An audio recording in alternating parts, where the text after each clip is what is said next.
from Melbourne, Australia. And just by way of introductions, so I'm the international president of EAROPH, which stands for the Eastern Regional Organisation for Planning and Human Settlements. And Clinton's on mute, so I'll introduce you. So Clinton Moore is the Vice President of EAROPH Australia. Our other colleague, Dr. Jane Stanley, has been having some technical issues trying to dial into this session. So in some ways, it's probably not a bad thing if we don't have 400 people waiting to hear the presentation. So yeah, I think Jane will join us as soon as she can. So look, I think we'll get started and we'll see what happens when we get some more people joining us. But as mentioned, we're part of EAROPH, and in our session today, we wanted to talk through some of the work that we've been doing on developing a capacity building training program for our chapters, and also particularly for local government. So Malaysia is one of our chapters that's part of EAROPH, and there's been a fairly strong desire to build up some skills and training programs for people in local government, and to have that from more of a practical perspectives. So if you're not sure who EAROPH is, I'll just give you a very quick overview of who we are and what we do. So we're a UN accredited peak body for the built and natural environments. So we're everything to do with human settlements. We've got a really long history and a long legacy that we aim to live up to. The organisation itself has been around since the turn of the 19th or the 18th century, in the 1900s, when Ebenezer Howard came up with this concept of sharing knowledge across countries and places and cities.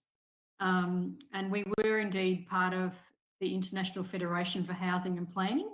But in about the 1950s, the Asian part of that organisation sort of split off, and EAROPH was created covering Asia and the Pacific.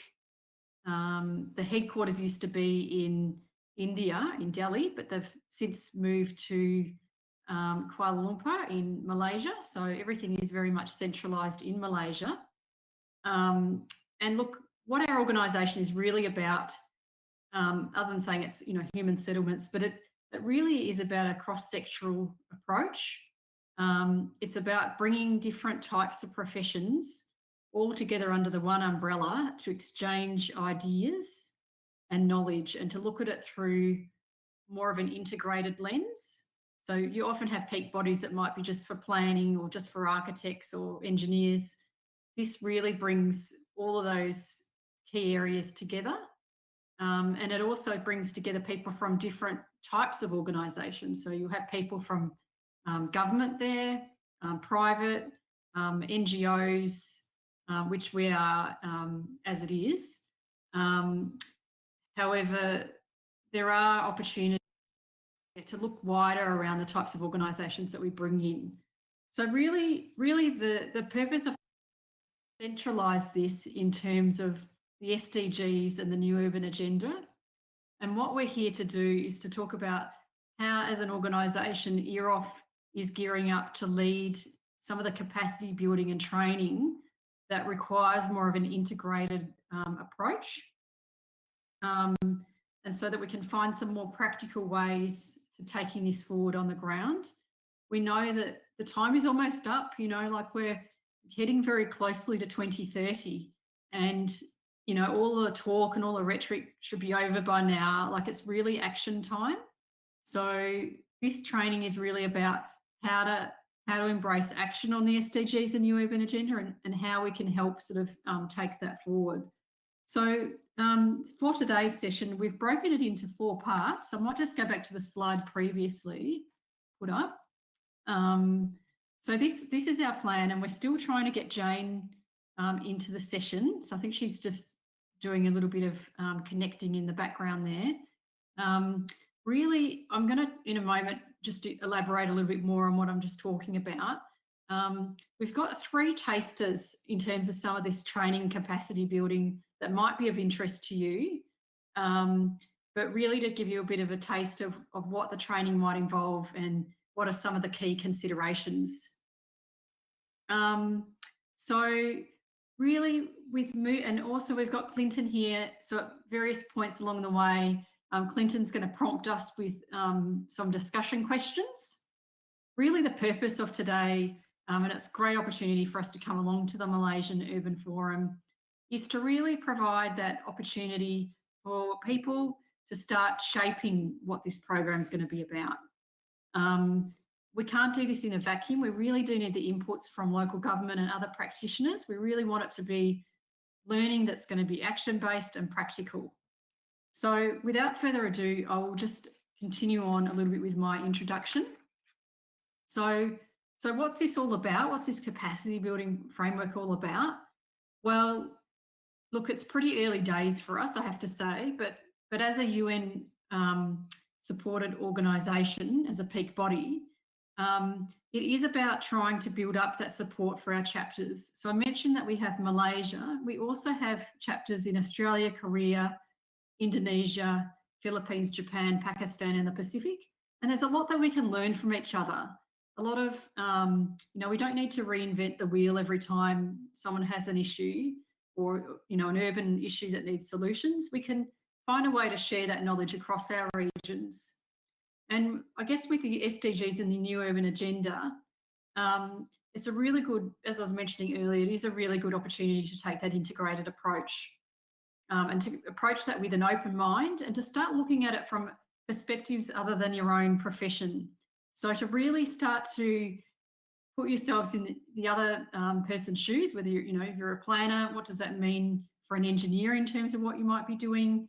Or, if you're interested of the community type development and your area is economic development, you need to sort of perhaps start to look at things from different perspectives. And I think by doing that, you will have the keys to innovation, innovative thinking.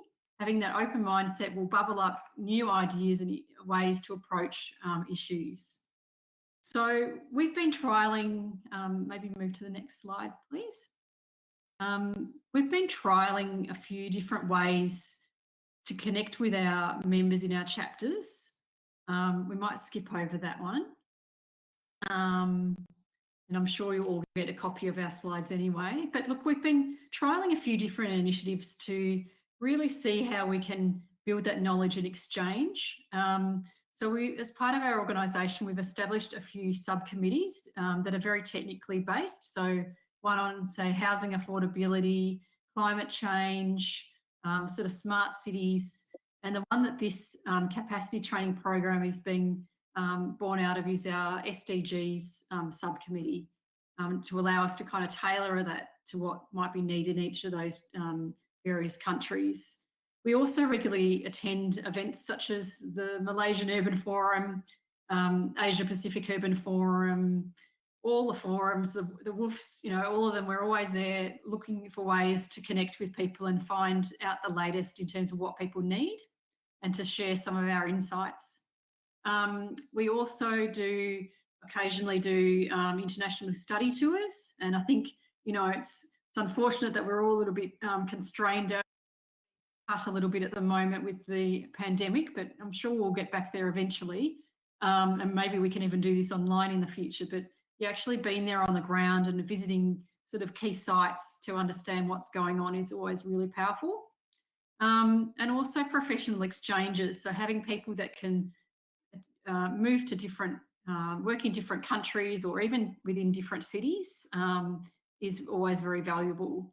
But what this is about today is really about us starting up our sort of pilot training delivery program for capacity building.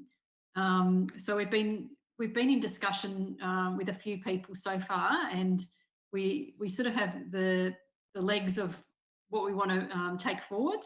And today's session is really about trying to really hear from you, if you like, in terms of what's going to be most meaningful.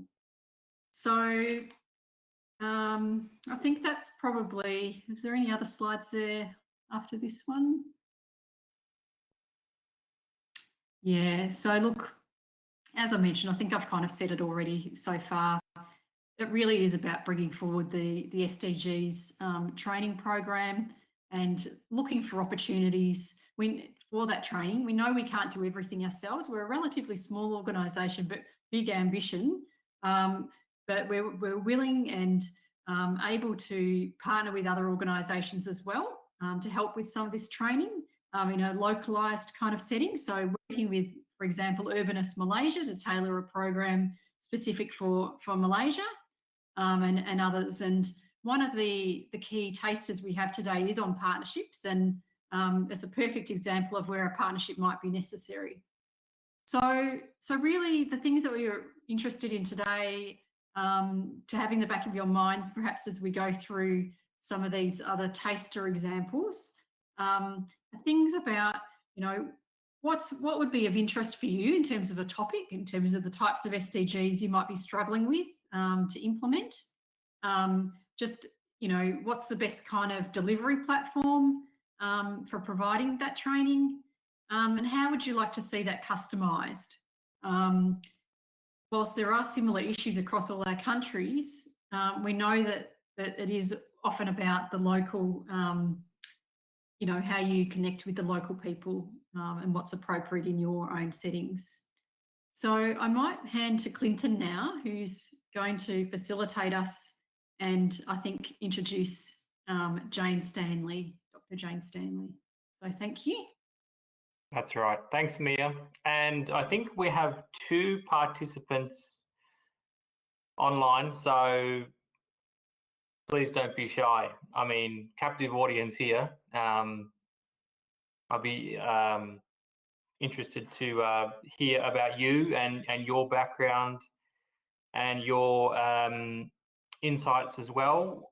So please feel free to use the public chat option. And Jane, we might just do a sound check. Can we hear you?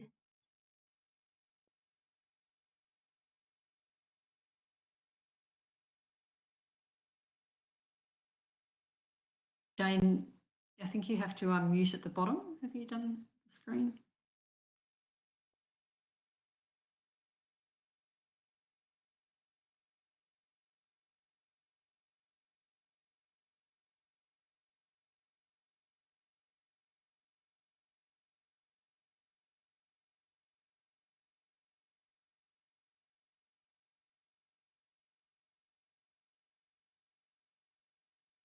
Also, Jane, when you came in, did you press the microphone or the headphones? Oh yes, Jane, you need to press leave audio and then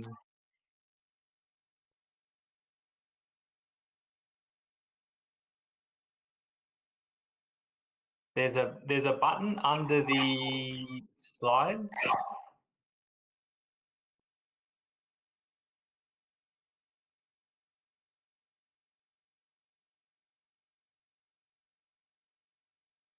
Apologies, viewers and participants. Perhaps while Jane's doing that, we might jump to taster number 2. Otherwise, Clinton, did you want to say anything about the discussion and if those that are here, the questions that we want to try and... Yeah, I mean, before we were in this session and Mia and I were sort of wondering what else was on at the same time as our event, and we sort of thought about what kind of people might come to... Sorry, Mia, could you just mute yourself? I think I'm just getting... Thanks. What sort of people would come to our session, and we know there's a lot of training, online training opportunities out there for various professions. But what we would like to do is an online training session with particularly local government partners that is action oriented and gives you access to the right kind of mentors. And, you know, when you go to conferences, you have a certain number of things to pick, right? So if you're here as a participant, please let us know in the chat, why is it that you came here? What do you want to learn, and how maybe can we help you or connect with you today and maybe into the future about coming on board this journey with us with learning and training opportunities. I'm not sure, Jane has slightly just disappeared there, so Mia, we may go to Taster 2. In the interest of time, I think we will move to Taster 2. Well, actually, let's just check if Jane's microphone might work via the headphones. It's like she might be getting ready.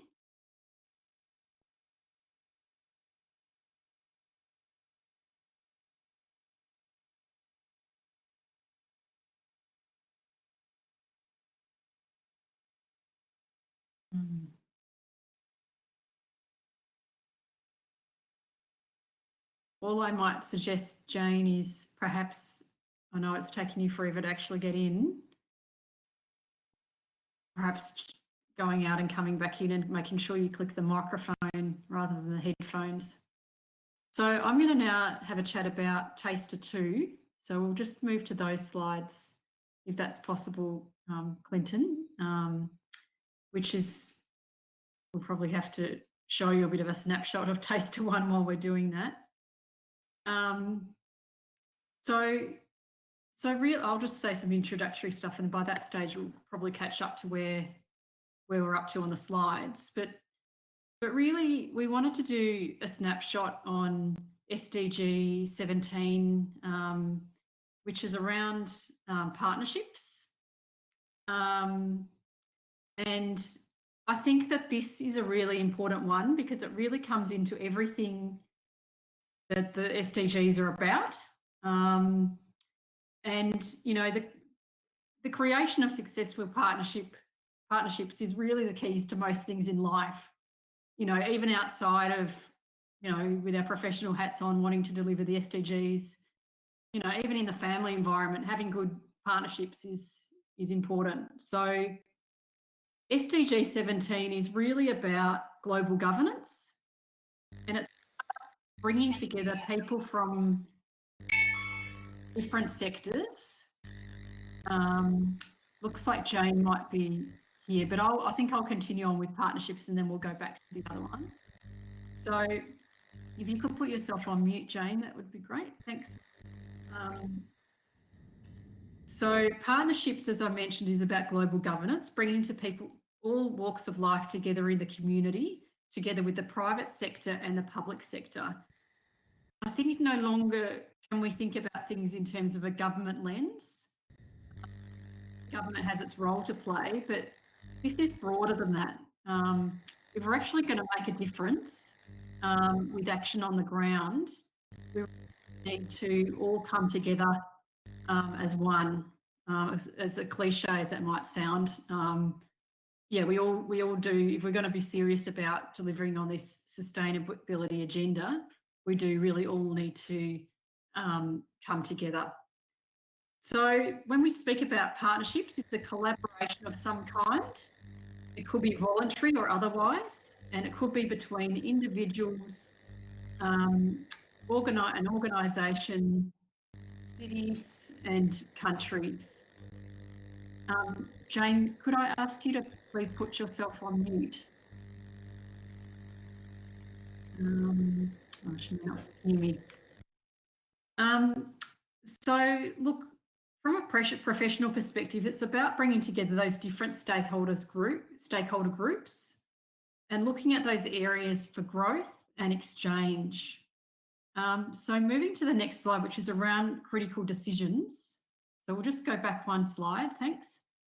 So what this is about is really, what does it take to establish an effective partnership? And during the training program, we will go through some of these types of questions. So it's about answering the why, what you need to seek from a partnership, how you might pool resources, and share knowledge and share value. Ultimately, it's about having a common value that brings you together for a partnership. If there wasn't something that you saw there being benefit from, then why are you indeed part of this goal of wanting to come together? You also need to consider who are the partners, who do you want to connect with? And considerations for the partnership, such as how do you get partners motivated? How do you get on that same page? And how do you acknowledge when there are differences, and how do you resolve those? But really, as I mentioned in the beginning today, it is about understanding different perspectives and what you can get the most out of it. And I think delivering on the SDGs requires a partnership lens.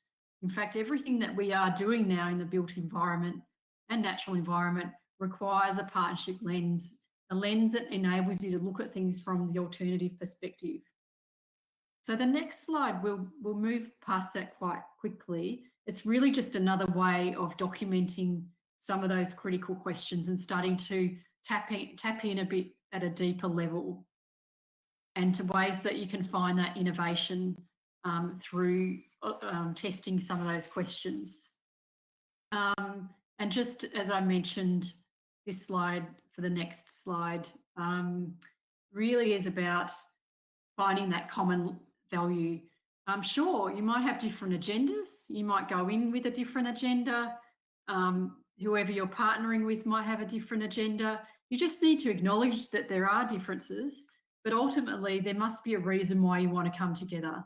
And it might be that you want to achieve an outcome for an area in a place-based setting, or that, yeah, there's a mutual interest in pursuing a goal. So I think we'll jump over the next slide, which is the phases table. So if we were to put this training out, we would go into a lot more depth about some of these key elements of building a partnership. The next slide talks about common pitfalls. There's a lot that can be learnt from partnerships. As I mentioned, it's important to have that really clear understanding about what the objectives are. Other things that might go wrong or could be improved on is just really being clear about who to involve and what their roles and responsibilities are. I'm on a project myself at the moment in my role outside of EAROPH, where, you know, at times you sort of like, well, you know, is that our role or is that your role? And, you know, things can slip between the cracks if you're not careful. And also just be clear about who's leading it. I'm not sure whether you can actually have two leaders. My experience says that you really do need to have one leader and one kind of supporting act. But, you know, through the training and looking at different examples, we could sort of explore that with you. Conflict resolution, I'm sure that comes up a lot in the work that you do. Finding ways to actually resolve those issues, making sure people are accountable, finding ways to bind the different partners to agreements. And that can be formal or even informal, I guess, in some ways. And often, you know, you might work on projects and, you know, they don't go as perfect. I mean, I don't know what a perfect project really looks like.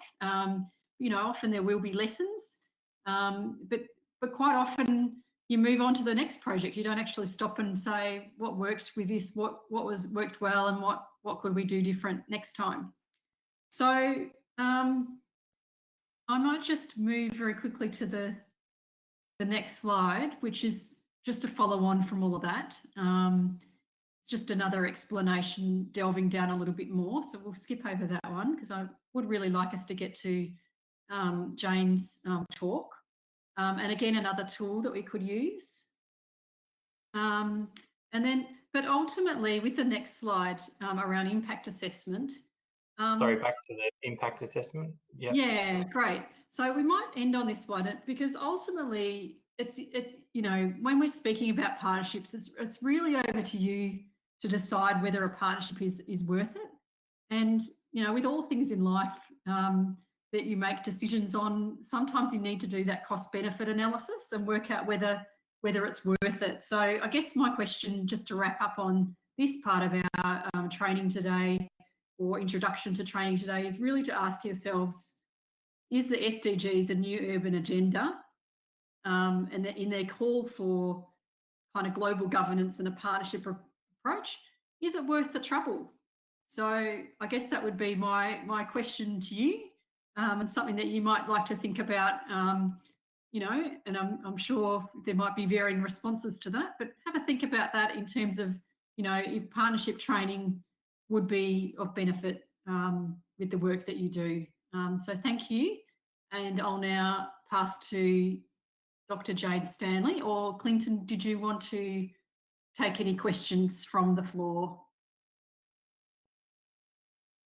Well, no, I'm good. Let's just check if Jane is available. okay.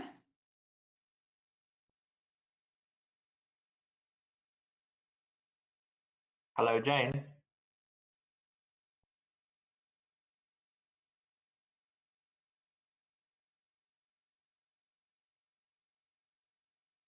Okay, apologies.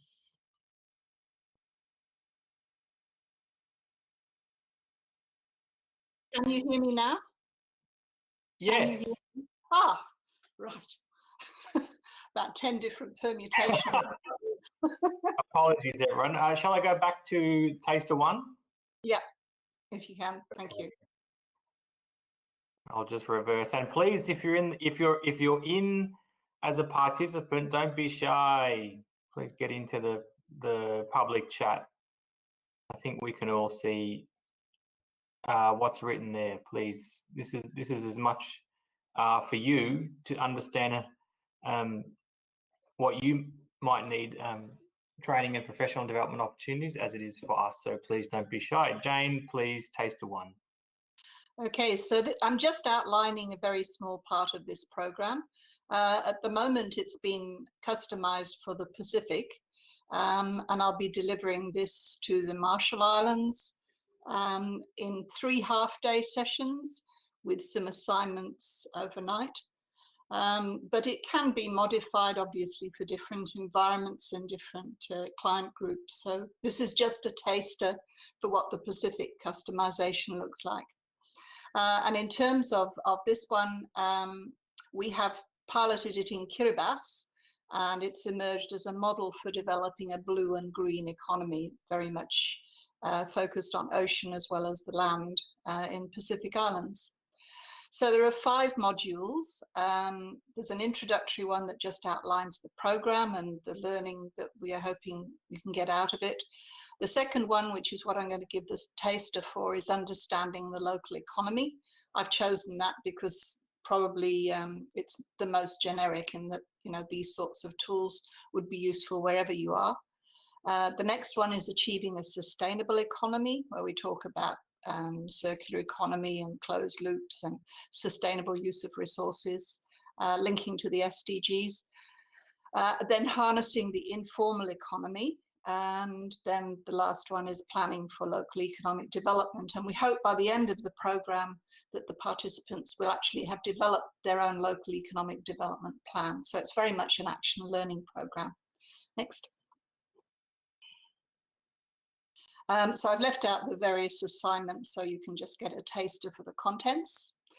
Okay, so understanding the local economy, we're trying to dig a bit deep into what happens in the local economy, answering some of these questions that I've put in grey.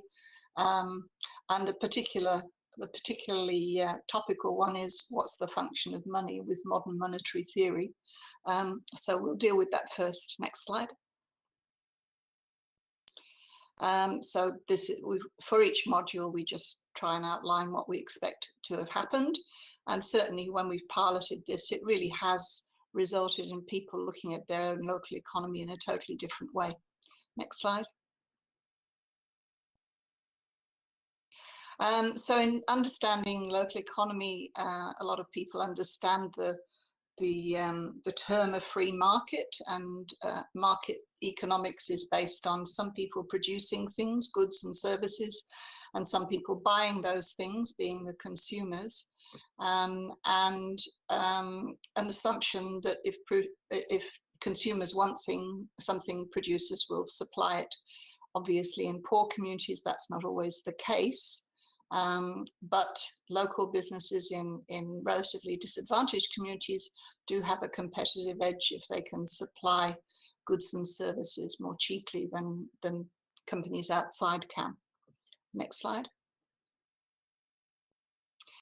And it's very important to realize that there is no such thing as a free market. Market economics is developed on the understanding that everybody's got the same information. Competition is fair. Nobody monopolizes resources. Resources are used for their best purpose. There aren't regulations and costs that obstruct trade. And everybody's got equal access to capital. Obviously, that doesn't exist anywhere. So talking about a free market is a total misnomer, because nobody's got a free market. What you have to do is understand the distortions that operate in your local market. Next slide. So the value chain, this is quite a useful concept. And in the Pacific, I've tried to give the illustration of tourism. How if you look at how products and services come about, you can look at the steps along the chain and see what the strengths and weaknesses are. The next slide. So here's the chain. So the first link in the chain is research and design. And the second is when you actually get into production and operations. The third link is marketing.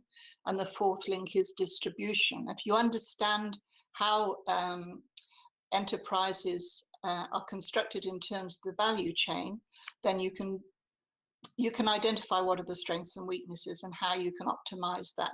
So for example, just looking at tourism, in the Pacific, there's a lot of emphasis on marketing and an assumption you can go out and market your tourism and it will happen. But if you hadn't actually developed the tourism product, then that would be a fallacy and would be self-defeating, because tourists would have a bad experience and wouldn't come back. And if you want to build a tourism industry, you've got to develop your products first and then market them. And you really need a feedback chain, which you do with most productions, so that once you've distributed and got it out there, you want your clients to tell you how you can produce it better. So that chain goes round in a circle.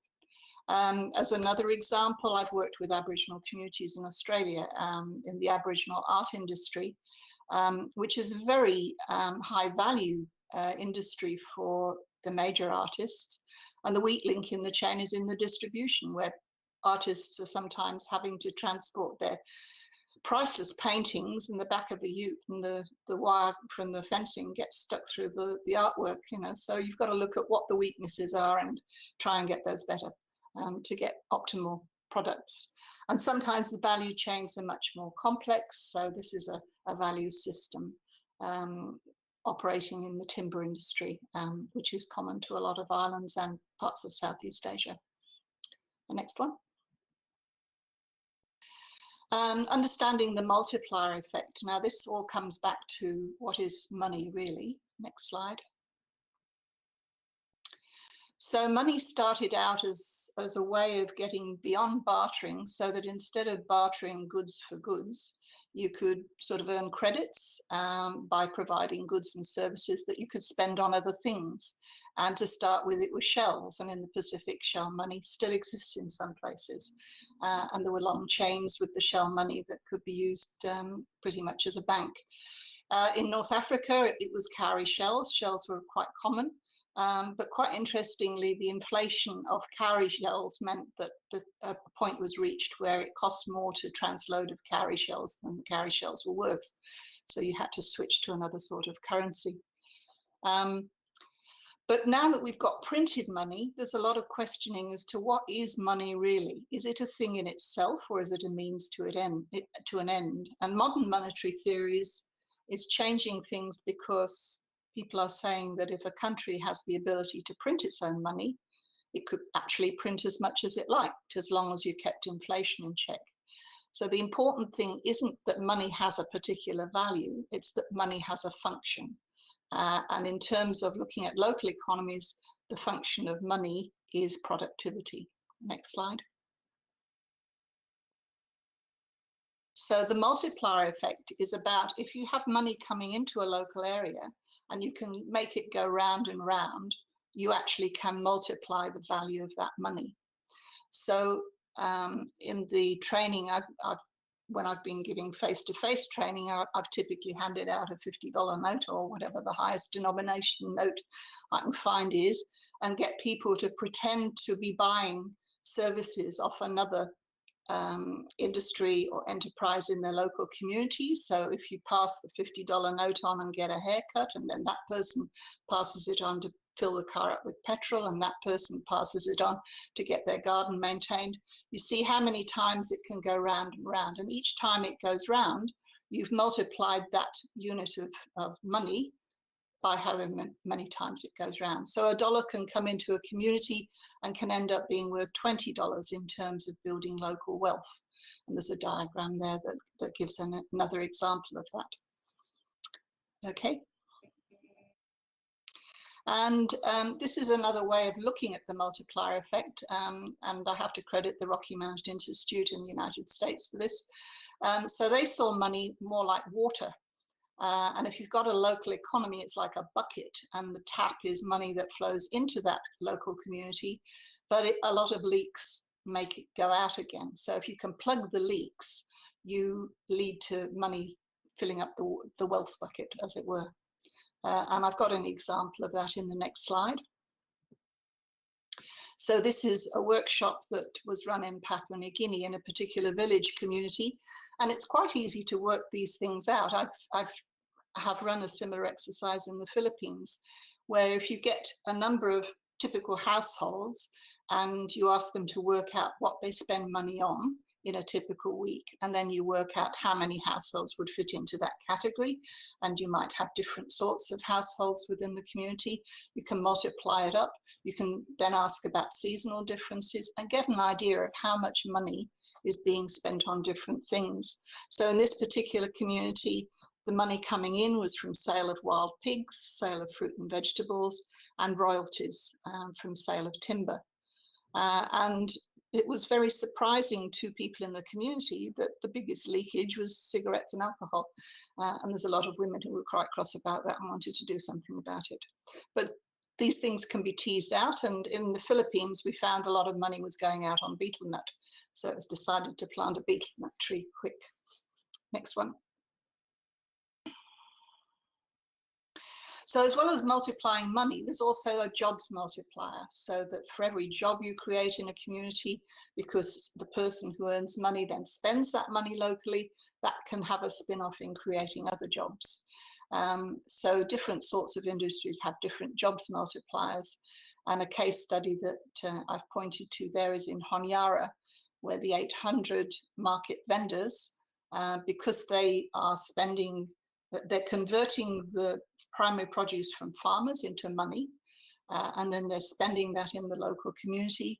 They're probably supporting about 15% of Honiara's population through the jobs multiplier in transport and farming. Next slide.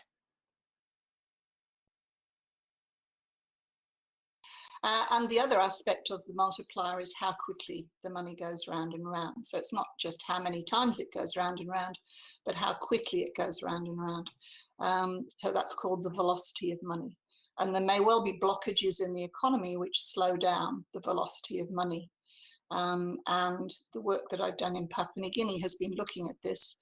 So in Papua New Guinea, people in low-income communities hold on to their money very tightly because they are worried about the future, and they try to put as much money aside as they can for a rainy day. And if you wanted to look at how you would free that money up so that people could reinvest in their businesses or spend on other things, a natural thing to look at would be microinsurance, because if you could have insurance against those things that they're worried about in terms of rainy day events, which would be illness and accidents particularly, then that money could be freed up and would increase the money and the speed of money going round and round in the community. Next one. That's the end of my taster. So I hope that gives you an idea of if you can look at those models, and then people can go out and reflect on their own local economies and what's good about it and what's bad about it and what the opportunities are for making the money work better. That's something that is actually relevant to all local economies. Thank you. Thanks, Jane. So I know our session was from 11 till 12, and I know most of you are probably getting a bit hungry for lunch, whereas we've already probably had ours over here in Australia. We do have another taster on waste, and maybe we can do more of the highlights from that given the last 10 minutes. So is that okay with you, Jane? Yeah, sure. And I don't need to speak very long about this. It really is putting out a question. So we have been asked by UN Habitat and by some other local governments whether we could actually prioritize developing a training on waste management. Now, that's not a simple thing, because if you were actually going to develop something that addresses all aspects of waste management, it would be quite a big program. So I've got a slide that just shows how we've done the scoping for that. Oh, this is just showing what the scale of the problem is. So we need to, if you're trying to develop a waste management solution for a particular local area, then the first thing you've got to do is understand your local waste streams. That does mean some data collection. However, I would caution that you don't actually have to be that exact about data collection, because it changes anyway. And once you start developing your management system, then the data is likely to change. But at least getting an idea of what sort of materials are in the local waste streams will indicate what are the solutions that are best.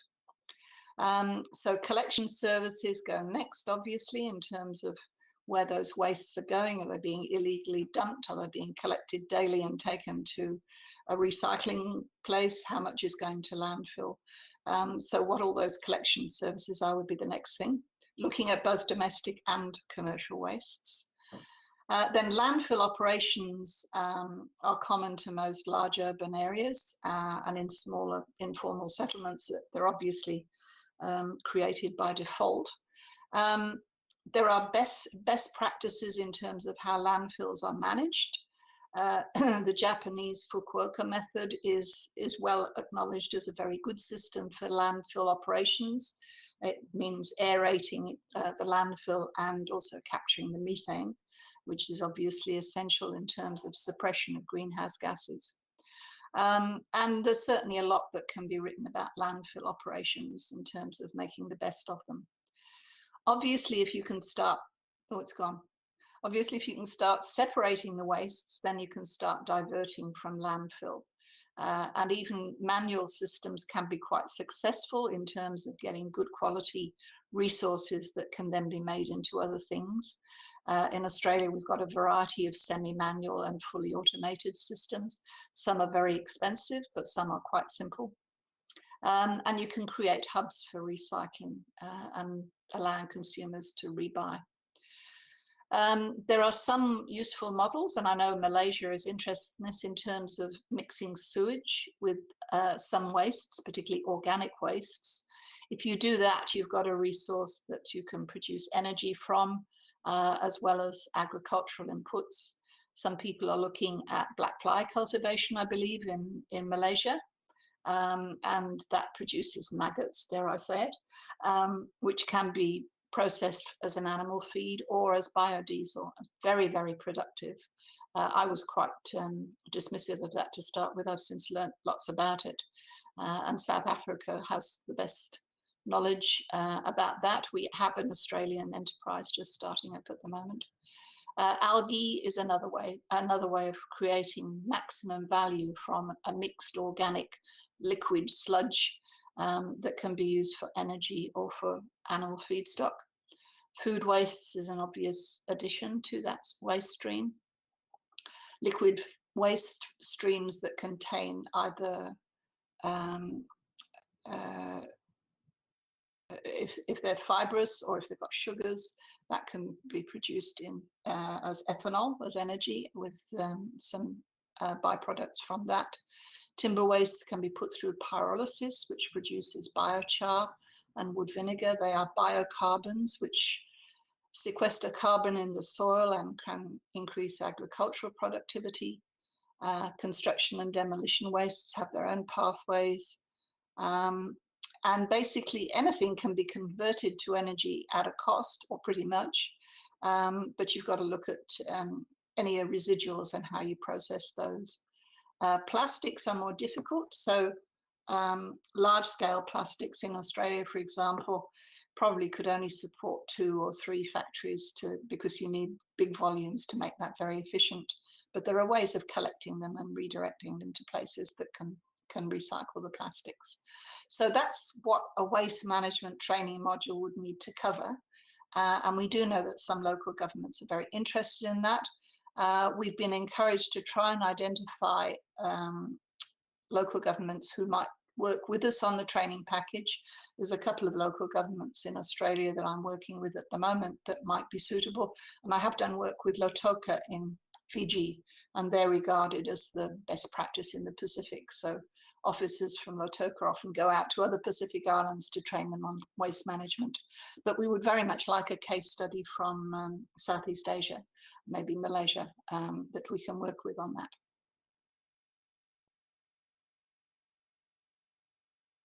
Okay, thanks, Jane. I might just facilitate a little bit of discussion because we do have some questions and points raised in the public chat. Thank you very much to Sue, SU, Sarah and Nazirul and Ahmed for their contributions. We've got a couple of professionals interested in waste management, which is good. But we've also got a question here from Nazirul about hi Clinton, to share more info about the training program. Jane, if you'd just like to sort of talk through what we want to get out of today's session and then how we could take that forward with our participants. Yes, well, we would like to hear from participants about what the priorities are for training in their local areas. And in relation to waste management, whether there's any particular local governments that we could connect with in developing a pilot training program for waste management.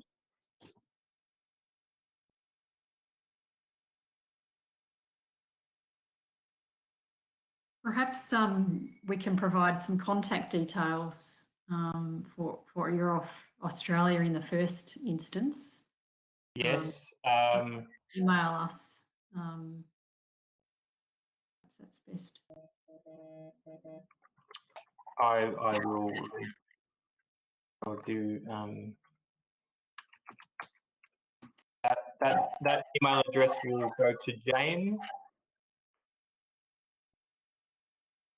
Oh, well, I was just putting my personal one in. Yeah, okay. It gets redirected. And same with my email address, and I'll also put up the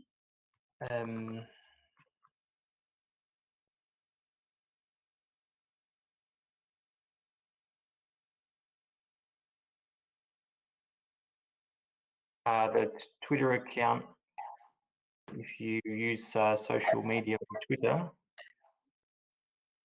And are there any other questions from the participants? We've got 18 users online now, which is good.